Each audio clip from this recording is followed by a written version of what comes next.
Okay, I want to thank you for taking the time to sit down with me and answer a few of my questions. And as we discussed this with the staff, we agreed that your story of how your group rallied around you after a horrific car accident a few years ago really demonstrates best how powerful this type of support network can be. So I thought we would just start off with you telling us about the accident. We were in South Texas we were doing mission work, and it was approximately 5.5 years ago. We'd gone out to dinner on a Saturday evening, and the last recollection that I have is actually getting in the van and we were pulling out of the parking lot. Well, we got T-boned, and out of the 6 people in the van, some others were banged up, and lady had her arm in a sling and things, but I was the one that got the hole impacted. All of my ribs were broken or multi-fractured, and broken hip, broken pelvis, both lungs collapsed. Of course I was unconscious, and the man that was sitting next to me, he said all he knew was that he needed to get me upright so that I could breathe and hold me together. He had some injuries of his own, but he managed to hold me together. I have no idea what the time frame was, but he said all of a sudden the back of the van opened up and there was a man standing there, and he said, "What can I do to help?" And Bob said, "I'm getting pretty weak. Could you please help me hold her together?" And so he helped, and then when it was all said and done, when the ambulance arrived and the EMTs were working with me and things, that man just disappeared, and everybody in the group, everybody that was there were like, where'd that guy go? And nobody knew. We just all kind of came up with it. He had to be an angel that just showed up there. And anyway, I was unconscious for 4 days. Some of that, I don't know if they wanted me to stay in the coma, but I really think that was even a miracle in itself, because I had to be in, well, they told me that my face was very grimaced, so I had to be in excruciating pain, but I don't recall any of that. And the people that were around me, they didn't they didn't know what to do, so they just stood over me and sang hymns, and the whole thing was it's pretty awesome thinking about people that love you that much, that they would just put their life on hold and just devote their time to you. Yeah. So.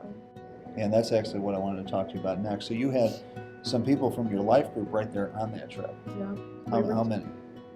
There was four of us that were in the same life group. And then some others ended up flying down. Well, John and Barb, Pastor John and Barb, and Pastor Robbie at the time, and Ginger were in Texas at a conference, and they took the time to drive down to see me. Don and Debbie were heading home they have a date that they were going to go home. They extended their stay in Texas so that they could be there. Yeah. I was in intensive care for 21 days, and they came to see me every day, and even when I didn't know they were there, they were there. So from the day of the accident to the day I came home was almost to the day 3 months. What were the doctors initially saying about your chances for recovery? Because I'll tell you, the reports we were getting back home was it didn't look good. Very grave. It was touch and go. That was the only thing that I remember, is that it was a grave situation. And whenever they called Les to tell him, he knew right away that he needed to make arrangements to fly down there and contact our boys. And so all 4 boys came down. And once I became more conscious and aware, I just knew that everybody was around me, and they were just telling me that people back home are praying, and just that the whole connection with such a group was, I just don't know how I don't know how anybody can do it alone. Well, I can tell you, there are a lot of people here praying for you. Yeah. Let me ask you, I've never asked you this question before. Do you consider your recovery to be miraculous?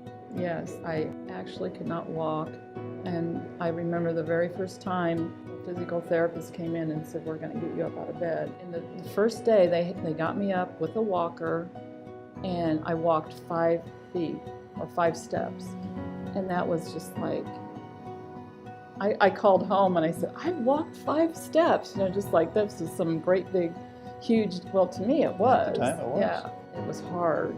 It was really, really hard. I was looking at that door and thinking, I can make it to that door. I can make it to that door. But the orthopedic surgeon that put me back together, he did a phenomenal job. And everybody was praying that all these broken bones and all this stuff would be put back together. There had to be something going on. I mean, God had to have his hand in it. Right. So I heard that the ambulance driver who took you to the hospital was actually the same one who took you back home, or at least where you were staying in Texas. Is that correct? That's right. And what was his response to seeing you then and then Oh, he the recovery?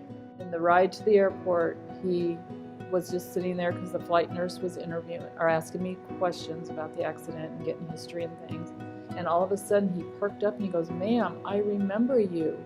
And so I'm thinking, oh my goodness, I don't know you. But I said, well, how do you remember me? He says, I was the first responder to that accident that night. And he goes, and I did not think you would make it. And I said, well, give God the glory. And he said, yes, amen. And he had tears. He was definitely tearing up. Let me ask you this. All of those injuries you had, numerous injuries, what kind of complications do you have as a result today? I can honestly say I have none. So you had a broken pelvis, every one of your ribs broken, both of your lungs punctured, and you have zero complications. I guess I'd have to agree with you. It is absolutely miraculous. It is a miracle. Your group was already very close before this thing even happened. But what effect would you say that this experience has had on the cohesiveness of your group? When you pull together like that and to help one of your own, so to say, you form bonds that just cannot be broken. You just know that you can call any one of those people anytime and they would be there for you. Yeah. I'm going to wrap it up with one last question, and it's this, and you can just address the people out there as I ask you this one, but what would you say to the person out there? They say, okay, I see the value in community, but they struggle to make it a commitment in their life. What would you say to them? It helps you to raise your children. It helps your marriage because you know you can call on them. And like I've already said, I just don't know how people do it alone. It's so worth it to have the relationships.